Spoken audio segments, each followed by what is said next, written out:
Mi nombre es Tere Ramos, soy defensora de los derechos de educación especial, madre de una niña con autismo y estudiante de Derecho en el Boston College Law School.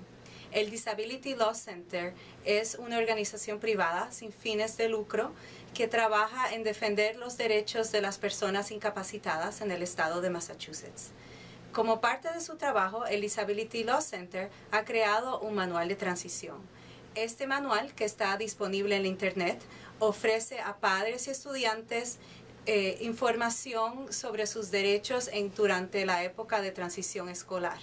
El manual incluye información útil sobre las áreas más importantes de la transición del estudiante, incluyendo el derecho a recibir ayuda para mejorar las destrezas sociales, entrenamiento vocacional y terapia para ayudar a los estudiantes a conseguir destrezas necesarias para poder vivir independientemente. Muchos padres me preguntan qué son los servicios de transición. Y los servicios de transición ayudan al estudiante con las necesidades especiales o que tienen problemas de aprendizaje y que están entre las edades de 14 y 22 años. Estos servicios de transición ayudan al estudiante a prepararse a su vida como adulto.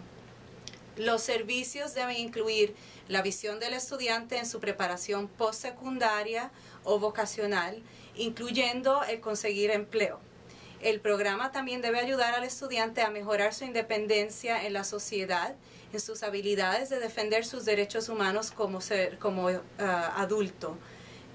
La otra pregunta que muchos padres tienen es ¿por qué son importantes los servicios de transición?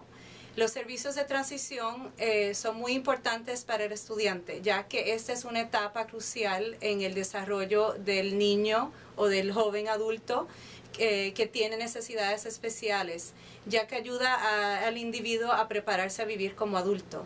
Por esa razón es importante que cuando el estudiante cumpla los 14 años, junto a sus padres, ese estudiante y el equipo escolar se reúnan para crear un plan de transición como parte del plan educacional individual del estudiante. Este plan en Estados Unidos se conoce más como el IEP. Para saber cuáles son las destrezas que el estudiante necesita para adquirir durante la transición, es imprescindible que el niño sea evaluado antes de desarrollar el plan. Las evaluaciones pueden incluir, pero no deben ser las únicas, por ejemplo, destrezas académicas, tecnológicas, comportamiento, preferencia vocacional, necesidades psicológicas, entre otras. Y nuevamente es importante notar que esas no son las únicas áreas. Cualquier área que sea necesaria para decidir el entrenamiento del niño deben ser consideradas. Además, el plan de transición debe incluir 3 elementos muy importantes. El primero es que el plan debe incluir una visión postsecundaria para el estudiante, que considera las destrezas, los intereses y las preferencias basadas en los resultados de los exámenes que se han hecho para saber las áreas fuertes y débiles del estudiante. Estas áreas deben incluir empleo, educación e independencia en la vida social. Segundo, el plan debe detallar las necesidades de aprendizaje relacionadas con la incapacidad del estudiante y estas deben ser incluidas en su plan de educación individual.